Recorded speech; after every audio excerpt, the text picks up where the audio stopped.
সে নামাজ পড়ে, সে রোজা রাখে, সে হাদিসের কথা বলে। বাইরে থেকে তাকালে মনে হয় এটাই সেই মানুষ যাকে আপনি দোয়ায় চেয়েছিলেন, কিন্তু দরজার আড়ালে সে মিথ্যা বলে, ধোঁকা দেয় আর নিঃশব্দে আপনাকে ভেঙে ফেলে। সে ইসলামী পোশাক পরে বলে তার মানে এই না সে বিয়ের জন্য নিরাপদ। সে দিনের কথা বলে বলেই সেটা প্রমাণ করে না সে সত্যিই দিনের উপর চলে। আপনি আপনার বন্ধুদের বলেন তিনি এতটা খারাপ না। আপনি নিজেকে বোঝান সবাই তো পারফেক্ট না, কিন্তু মন খুলে বলুন তো আপনার ভিতরের কণ্ঠস্বর, যেটা আপনি মুখে বলতেও পারেন না, সেটা আপনাকে কি বলছে? আপনি আরও ভালো পাওয়ার যোগ্য। আর হতে পারে সেই কণ্ঠস্বর আপনার অহংকার থেকে নয়, হতে পারে সেটা আল্লাহর পক্ষ থেকে, যিনি আপনাকে এমন এক পথ থেকে সরিয়ে আনছেন যে পথ হয়তো আপনাকে ভেঙে দিত। ইসলাম শুধু এটা বলে না যে কাকে বিয়ে করতে হবে, ইসলাম শেখায় কাদের থেকে নিজের হৃদয়কে রক্ষা করতে হবে। এই ভিডিও কারো অপমান করার জন্য না, আর বিনোদনের জন্য তো একেবারেই না। এই ভিডিও এখানে আছে কারণ অনেক ভালো মেয়ে যারা আল্লাহকে ভালোবাসে, যারা ইমানের উপর ঘর গড়তে চায়, তারা আজ ভেঙে পড়ে, কাঁদে আর বিভ্রান্ত হয়। শুধু এই কারণে না যে তারা যথেষ্ট ভালো ছিল না, বরং এই কারণে যে তাদের কেউ আগে থেকে সতর্ক করেনি। তাই আপনি হ্যাঁ বলার আগে, আপনি আরেকটি রেড ফ্ল্যাগ উপেক্ষা করার আগে, আসুন কথা বলি সেই 7 ধরনের পুরুষ নিয়ে যাদেরকে কখনো বিয়ে করা উচিত নয়, যতই তারা দেখতে দিনই মনে হোক না কেন। স্ক্রল করবেন না, স্কিপ করবেন না, কারণ আপনি যেটা পরবর্তীতে শুনতে চলেছেন তা হয়তো আপনাকে ভুল মানুষের হাত থেকে রক্ষা করবে আর সঠিক মানুষের পথে এগিয়ে দেবে। বিসমিল্লাহ, চলুন শুরু করি। প্রথম ধরনের মানুষ, যে ইসলামকে ব্যবহার করে আপনাকে নিয়ন্ত্রণ করতে চায়। তিনি আপনাকে বলেন আপনার কর্তব্য হলো তার কথা মানা। তিনি হাদিস উদ্ধৃত করেন স্ত্রীর দায়িত্ব নিয়ে। তিনি আপনাকে বারবার মনে করিয়ে দেন তিনি আপনার কাওয়াম অর্থাৎ রক্ষণাবেক্ষণকারী, দায়িত্বশীল ব্যক্তি। হ্যাঁ, ইসলাম স্বামীর উপর দায়িত্ব দিয়েছে, নেতৃত্ব দিয়েছে, সম্মান দিয়েছে, কিন্তু অনেকেই ভুলে যান ইসলামে শক্তি মানে কখনোই নিয়ন্ত্রণ না, বরং দায়িত্ব। আমাদের নবী মুহাম্মদ সাল্লাল্লাহু আলাইহি ওয়াসাল্লাম ছিলেন ইতিহাসের শ্রেষ্ঠ নেতা, কিন্তু তিনি একই সঙ্গে ছিলেন সবচেয়ে মমতাশীল স্বামী। তিনি সাল্লাল্লাহু আলাইহি ওয়াসাল্লাম স্ত্রীদের উপর কখনো চিৎকার করেননি। তিনি সাল্লাল্লাহু আলাইহি ওয়াসাল্লাম কখনো তাদের অপমান করেননি। তিনি কখনোই নিজেদের কর্তৃত্ব প্রমাণ করতে স্ত্রীর কণ্ঠরোধ করেননি। তাই যদি কেউ তার এই অবস্থানকে ব্যবহার করেন আপনাকে চুপ করাতে, ভয় দেখাতে, কিংবা ইসলামের কথা মোট ঘুরিয়ে নিজের ইগোর জন্য ব্যবহার করতে, এটা কাওয়াম হওয়া না, এটা চালাকি। হ্যাঁ, একজন স্বামীর ইসলামী অধিকার আছে। তিনি বলতে পারেন আপনি কার সাথে মিশবেন, কোথায় যাবেন, কিভাবে পরিবারকে উপস্থাপন করবেন, কিন্তু এই দায়িত্ব পালনের পদ্ধতি হওয়া উচিত বিবেক, ভালোবাসা আর ইনসাফ দিয়ে। যখন একজন পুরুষের নির্দেশনা আসে আপনার কল্যাণের চিন্তা থেকে, আর সেটা প্রকাশ পায় কোমলতায়, তখনই সেটা হয় প্রকৃত নেতৃত্ব। কিন্তু যখন সেটা হয়ে যায় কঠোর, দমবন্ধ করা আর অহংকারে ভরা, তখন সেটা হয় নিয়ন্ত্রণ, রক্ষা নয়। এই ধরনের মানুষ আপনাকে বড় হতে সাহায্য করেন না, বরং আপনাকে ছোট করে দেন। আপনাকে আল্লাহর কাছাকাছি নিয়ে যান না, বরং আপনাকে ভরে দেন ভয়, দুশ্চিন্তা আর আত্মসন্দেহে। একসময় আপনি নিজেকে প্রশ্ন করতে বাধ্য হবেন, যদি আমি অবহেলিত বোধ করি তাহলে কি আমি একজন খারাপ স্ত্রী? বিয়ে কি এমন হওয়া উচিত যেন আমি ডিমের খোসার ওপর হাঁটছি? না বোন, ইসলামে আনুগত্য আসে ভালোবাসা থেকে, ভয় নয়।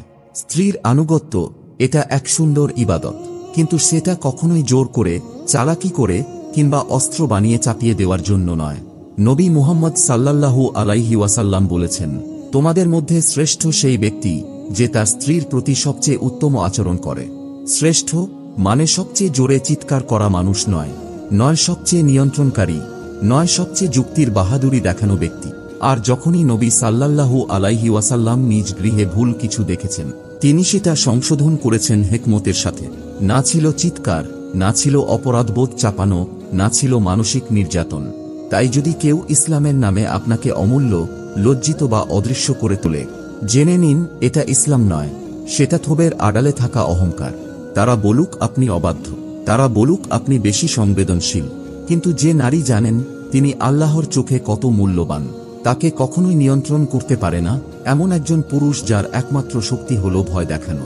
আর যে পুরুষ সত্যি আল্লাহকে ভয় করেন, তিনি আপনাকে নেতৃত্ব দেবেন কোমলতায়, কর্তৃত্বে নয়। তিনি আপনার ঈমান বাড়াবেন, শুধু নিজের কণ্ঠ না, আল্লাহ যেন প্রতিটি নারীকে সেই পুরুষ থেকে রক্ষা করেন যিনি আল্লাহর বাণীকে বিকৃত করেন, আর আল্লাহ পথ দেখান সেই জনকে যিনি সেই বাণীগুলোকে নিজের জীবনে বাস্তবায়ন করেন। আমিন। দ্বিতীয় ধরনের মানুষ, যার চেহারায় ধর্ম আছে কিন্তু ভিতরে অহংকারে ভরা।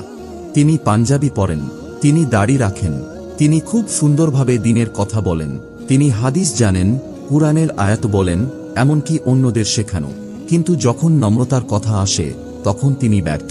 চলাফেরায় গর্ব, কথায় তাচ্ছিল্য, কারো ভুল ধরেন সাহায্য করার জন্য না, বরং নিজেকে বড় প্রমাণ করার জন্য।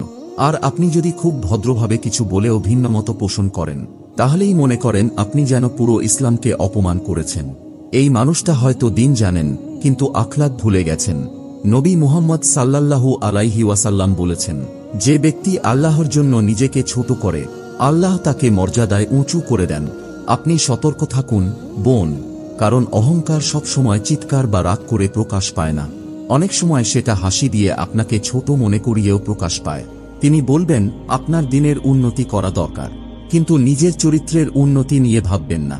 তিনি আপনাকে দিনের দায়িত্ব মনে করিয়ে দেবেন, কিন্তু ভুলে যাবেন যে ভদ্রতা, মায়া ও মমতাও দিনের অংশ। তিনি বলবেন আমি তো শুধু উপদেশ দিচ্ছি, কিন্তু ভিতরে ভিতরে সেটা করে থাকেন নিয়ন্ত্রণ আর অহংকার দেখানোর জন্য। যে পুরুষ সত্যিকারভাবে তাকওয়াযুক্ত, তাকে কখনো নিজেকে ধার্মিক প্রমাণ করতে হয় না। তার চরিত্র তার জবানকে ছাড়িয়েও আগে কথা বলে। আর যখন বিয়েটা এমন জায়গায় হয়ে যায় যেখানে আপনি বারবার নিজেকে নিয়ে সন্দেহ করেন, কারণ আপনি ভুল করছেন বলে নয়, বরং আপনার পাশে থাকা মানুষটি আপনাকে ছোট করে ভাবতে বাধ্য করছেন, তখন সেটা আর ঘর থাকে না, হয়ে যায় তার ইগোর মঞ্চ। ভুলে যাবেন না, পুরুষরাও চাপের মধ্যে থাকে। ভালো পুরুষ চেষ্টা করেন, ভুল করেন, আবার সংশোধনও করেন। তিনি পরিপূর্ণ না হতে পারেন, কিন্তু তিনি খাঁটি থাকেন। আমরা এখানে অপূর্ণতা নিয়ে বলছি না, আমরা বলছি ধর্মের নামে লুকানো অহংকার নিয়ে। নবী সাল্লাল্লাহু আলাইহি ওয়াসাল্লাম ছিলেন নম্র, যদিও তার ছিল গর্ব করার মতো অগণিত কারণ। তিনি নিজের পরিবারের সেবা করতেন, নিজ হাতে কাপড় সেলাই করতেন, স্ত্রীদের কাছ থেকেও পরামর্শ নিতেন, আর কখনো এমন ভাব নিতেন না যেন তিনি শুধুই সঠিক আর অন্যরা শুধুই ভুল। যদি কোনো পুরুষকে সংশোধন করা না যায়, এমনকি বিনয়ের সাথেও, তবে বুঝে নিন তিনি এখনো নেতৃত্ব দেওয়ার যোগ্য নন। বিয়ে মানেই কিন্তু কোনো আলেমকে বিয়ে করা নয়, বরং এমন একজনকে বিয়ে করা যার চরিত্র তার কথার প্রতিফলন।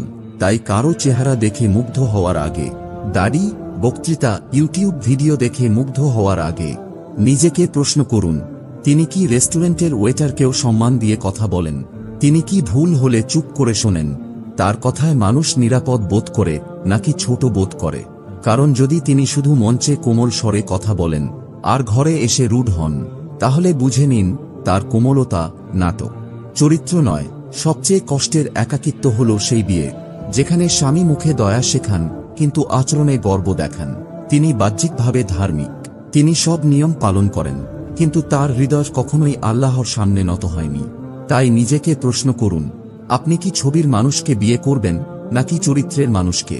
তিনি দেখতে ধর্মভীরু, কিন্তু যখন কেউ দেখে না তখনই তার ভিতরের মায়া হারিয়ে যায়। তাই শুধু প্রশ্ন করবেন না তিনি ইসলাম নিয়ে কি বলেন, প্রশ্ন করুন তিনি মানুষকে কেমন অনুভব করান। কারণ সবচেয়ে বিপজ্জনক মুখোশ হল ধর্মীয় মুখোশ, যেটা মানুষের সামনে পড়া হয় কিন্তু আল্লাহর জন্য নয়। নম্বর 3, যে আবেগের দিক দিয়ে সব সময় দূরে থাকে। তিনি খরচ দেন, তিনি বিল পরিশোধ করেন, তিনি শারীরিকভাবে পাশে থাকেন, কিন্তু আবেগের দিক থেকে তিনি সেখানে আসলে থাকেন না। আপনি মন খুলে কথা বলতে চান, আপনার ভেতরের কষ্ট তার সাথে ভাগ করতে চান, আপনি কাঁদেন, আশা করেন যাতে একটু সহানুভূতি পান, কিন্তু তিনি চুপ হয়ে যান। আরও খারাপ, তিনি আপনাকে একেবারে উপেক্ষা করে দেন। তিনি বলেন, তুমি এত আবেগপ্রবণ কেন? আপনি কথা বলতে গেলে তিনি দীর্ঘশ্বাস ফেলেন, বিষয় বদলে ফেলেন বা একেবারে উঠে চলে যান। তার কাছে অনুভূতি মানেই ঝামেলা, আবেগ দেখানো দুর্বলতা, কাউকে মন খুলে শোনাটা অপ্রয়োজনীয়। এবং আপনি ভাবতে শুরু করেন, শুধু একটু বোঝার আশায় চাওয়াটা বোধহয় বেশি চাওয়া হয়ে যাচ্ছে। কিন্তু আপনি তো কোনো বিলাসিতা চাননি, আপনি শুধু চেয়েছিলেন একটু মনোযোগ। এই ধরনের মানুষ হাতে মারে না, চুপচাপ থেকে কষ্ট দেয়। বিয়ে মানে এমন একটা জায়গা হওয়া উচিত যেখানে আত্মা শান্তি পায়, যেখানে অনুভূতিগুলো নিরাপদ, যেখানে ভালোবাসা শুধু শোনা নয়, বোধ করা যায়। কিন্তু যখন আপনি এমন একজনের সাথে থাকেন যিনি আবেগের দিক দিয়ে নিজেকে বন্ধ করে রাখেন, তখন মনে হয় আপনি একা থাকছেন, যদিও সে বাড়িটা দুজনের জন্য বানানো হয়েছিল। এখানে একটু থামা দরকার, কারণ পুরুষের ওপরও অনেক চাপ থাকে যেগুলো তারা সবসময় প্রকাশ করে না। আর্থিক দুশ্চিন্তা, চাকরির চাপ, সমাজের প্রত্যাশার ভার। আর ইসলামেও পুরুষের কাঁধে দায়িত্ব থাকে। তাকে রোজগার করতে হয়, পরিবারকে রক্ষা করতে হয়, নেতৃত্ব দিতে হয়। এটা সহজ কিছু না, কিন্তু ইসলামী নেতৃত্ব মানে এই না যে আপনি হৃদয়ের চারপাশে দেয়াল তুলে রাখবেন। এর মানে হল করুণা দিয়ে দরজা খুলে রাখা। নবী মুহাম্মদ সাল্লাল্লাহু আলাইহি ওয়াসাল্লাম তার স্ত্রীদের কথা শুনতেন। যখন আয়েশা রাদিয়াল্লাহু আনহু কষ্ট পেতেন, তিনি তাকে এড়িয়ে যেতেন না। তিনি অপেক্ষা করতেন, তিনি লক্ষ্য করতেন, তিনি তার অনুভূতিকে গুরুত্ব দিতেন। আবেগের দিক দিয়ে পাশে থাকা মানে সব সময় কিছু বলা নয়। অনেক সময় শুধু চুপচাপ পাশে থাকা, কখনো শুধু শোনা, আর কখনো একটু সহানুভূতির জায়গা করে দেয়া। যদি কেউ আপনাকে আবেগ প্রকাশ করায় নাটকবাজ ভাবে, আপনি কাঁদেন আর সে মোবাইলে স্ক্রল করে, আপনার কষ্টকে বিরক্তি হিসেবে দেখে, তাহলে সেটা শুধু ঠান্ডা মেজাজ না, সেটা নীরব নিষ্ঠুরতা। এবং এভাবেই একজন নারী ধীরে ধীরে ভেঙে পড়ে, প্রতিদিন একটু একটু করে, এক ফোঁটা চোখের জলে করে, আর শেষ পর্যন্ত তিনি আর কিছুই বলেন না। নিজেকে জিজ্ঞেস করুন, আমি যখন কথা বলি তখন সে কি আমাকে অনুভব করে? সে কি আমার চুপ থাকার কারণ জানার চেষ্টা করে, নাকি শুধু আমার কথা মেনে নেওয়ার দিকেই গুরুত্ব দেয়? আবেগিক অবহেলা সব সময় চিৎকার হয় না। অনেক সময় সেটা খুব শান্ত একটা মুখোশ পরে আসে, কিন্তু তার আড়ালে থাকে এক নারী যিনি চুপচাপ কাঁদছেন, একটা বিয়ের জন্য যেটা কখনোই পুরোপুরি জীবন্ত মনে হয় না। সবচেয়ে কষ্টের অনুভূতি হল প্রতিদিন রাতে কারো পাশে শুয়ে থাকা, কিন্তু মনে হওয়া তাকে চাওয়ার অধিকারটুকু আপনার নেই। সেই পুরুষকে বিয়ে করবেন না যিনি ঘরে উপস্থিত থাকেন কিন্তু আপনার হৃদয়ে কখনোই নন। চতুর্থ ধরনের পুরুষ, যে ভালোবাসা চায় না, চায় শুধু নিয়ন্ত্রণ। তোমার বাইরে যাওয়ার দরকার নেই, তাদের সঙ্গে কথা বলা বন্ধ করাই ভালো। তুমি যখন আমাকে পেয়েছ তখন অন্য কারো দরকারটাই বা কেন? শুরুতে এসব কথা শুনতে সুরক্ষার মতো লাগে, মাঝে মধ্যে রোমান্টিকও মনে হয়, কিন্তু ধীরে ধীরে আপনার চারপাশের পৃথিবী ছোট হতে থাকে। আর একদিন হঠাৎ বুঝে ফেলেন আপনাকে ভালোবাসা হচ্ছে না, আপনাকে শুধু নিয়ন্ত্রণ করা হচ্ছে। এটা কোনো নেতৃত্ব নয়, এটা শুধু নিয়ন্ত্রণ, যা ভালোবাসা বা যত্নের ছদ্মবেশে আসে। হ্যাঁ, ইসলাম পুরুষকে দায়িত্ব দেয়, কিন্তু তার সাথে সাথে জবাবদিহিতার ভারও দেয়। ইসলামে স্বামী কোনো শাসক নয়, তিনি স্ত্রীর রক্ষক, সহায়, শান্তির জায়গা। নবী মুহাম্মদ সাল্লাল্লাহু আলাইহি ওয়াসাল্লাম ঘরকে পরিচালনা করতেন, দয়া দিয়ে, তদারকি করে নয়। কিন্তু এই ধরনের পুরুষ নিজের সীমা ছাড়িয়ে যায়, ইসলামের জন্য না, বরং নিজের আধিপত্যের ইচ্ছা পূরণের জন্য। হ্যাঁ, ইসলামে পুরুষের অধিকার আছে, তিনি উপদেশ দিতে পারেন, সতর্ক করতে পারেন, স্ত্রীকে ক্ষতি থেকে দূরে রাখতে গাইড করতে পারেন, কারো সাথে মেলামেশা বা কোথাও যাওয়া নিয়েও পরামর্শ দিতে পারেন। কিন্তু সেটা হতে হবে বুদ্ধিমত্তা ও দয়া দিয়ে, না যে অবিশ্বাস থেকে, না নিষেধাজ্ঞা দিয়ে, না রূঢ়তা দিয়ে। কোনো নারীকে তার সম্মান বিসর্জন দিতে হবে না, শুধু শান্তি বজায় রাখার জন্য। তখন আপনি বুঝতে শুরু করবেন, আপনি আগের মতো হাসেন না, কথা বলার আগে দুবার ভাবেন, ফোনে আলো জ্বলে উঠলেই মনে ভয় ঢুকে যায়। তারপরও সে বলে, আমি শুধু তোমার ভালো চাচ্ছি। কিন্তু নিয়ন্ত্রণ কখনোই ভালোবাসা নয়, বিশেষ করে যখন তা আপনাকে চুপ করিয়ে দেয়। নিজেকে জিজ্ঞেস করুন, নিজের মতো করে থাকতে গেলেও কি আমাকে তার অনুমতির প্রয়োজন হয়? সে কি আমাকে দিকনির্দেশ দিচ্ছে, নাকি আমাকে কোনো সম্পত্তির মতো পাহারা দিচ্ছে? কারণ ভালোবাসা মানুষকে একা করে না, ভালোবাসা মানুষকে বড় করে, উন্মুক্ত করে। আর আসল কোয়াম, যে ইসলামী নেতৃত্বের কথা বলা হয়, তা আবেগের ভার কাঁধে নেয়, কখনোই ইসলামকে অস্ত্র বানিয়ে আপনাকে চুপ করায় না।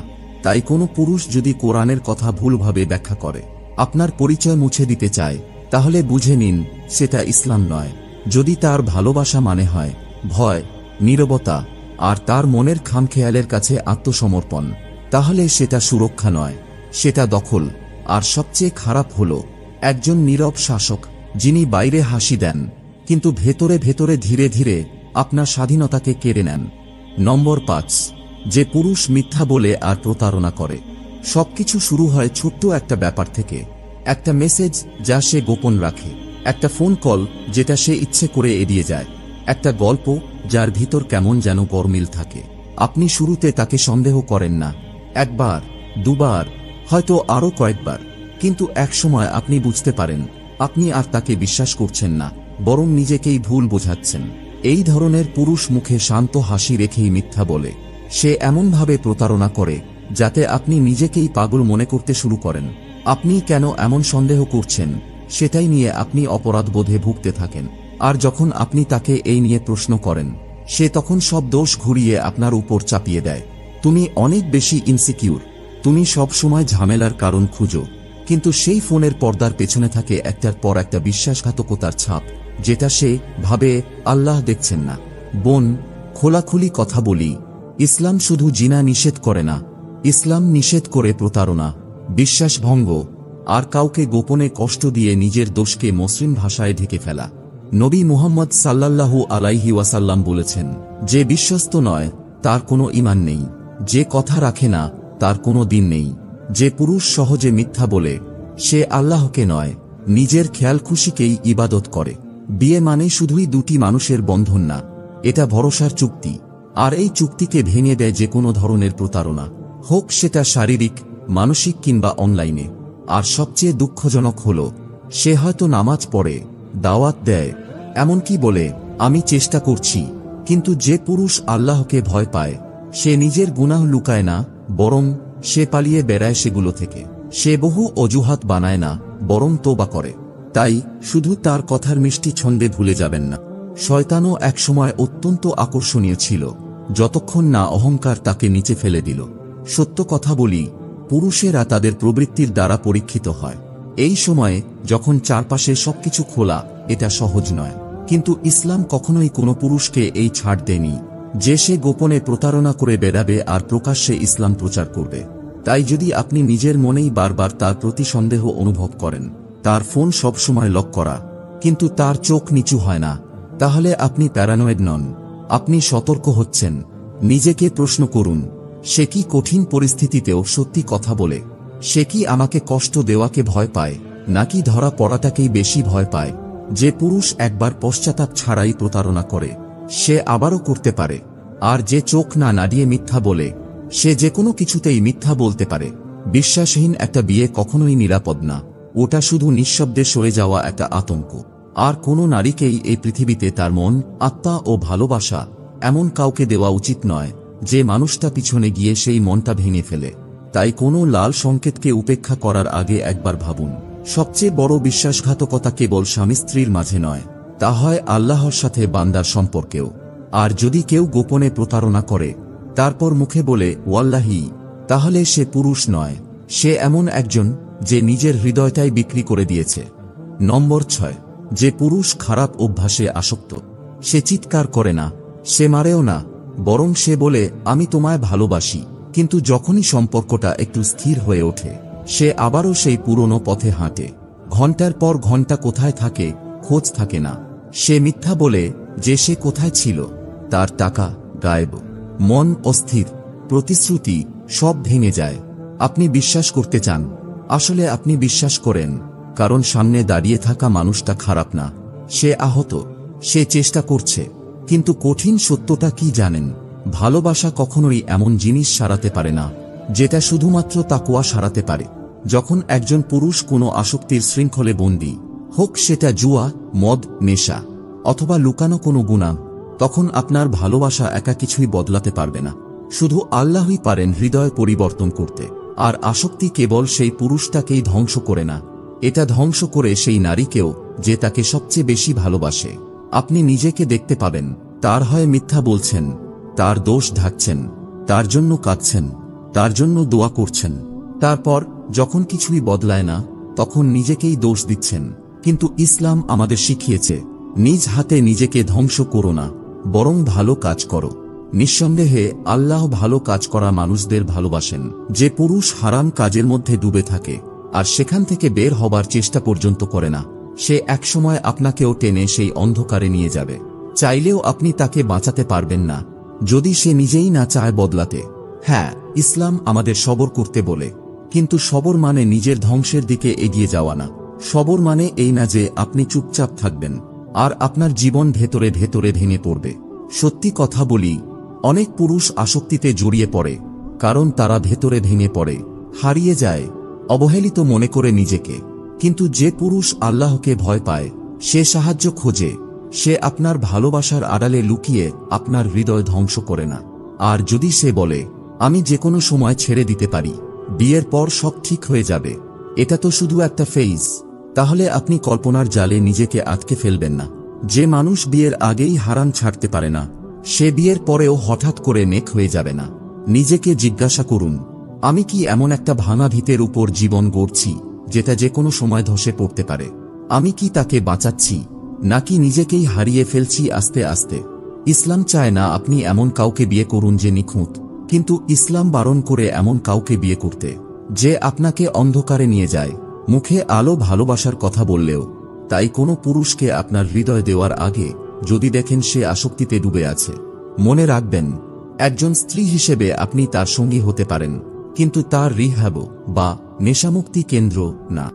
নম্বর 7, যে পুরুষটা শুধু বাইরেই ভালো মানুষ, ইমামের সাথে হাসি মুখে সালাম দেয়, মসজিদের দরজা খুলে ধরে অন্যদের জন্য, অনলাইনে কুরআনের আয়াত শেয়ার করে, আর সবাই বাইরে থেকে দেখে ভাবে, আহা, একেবারে আদর্শ মুসলিম পুরুষ।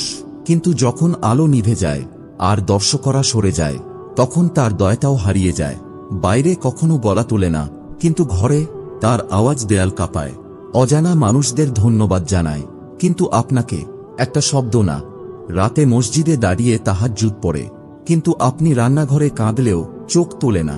এই সেই পুরুষ যে ইসলামিক অভিনয় রপ্ত করেছে, কিন্তু ইসলামিক চরিত্রকে অবহেলা করেছে।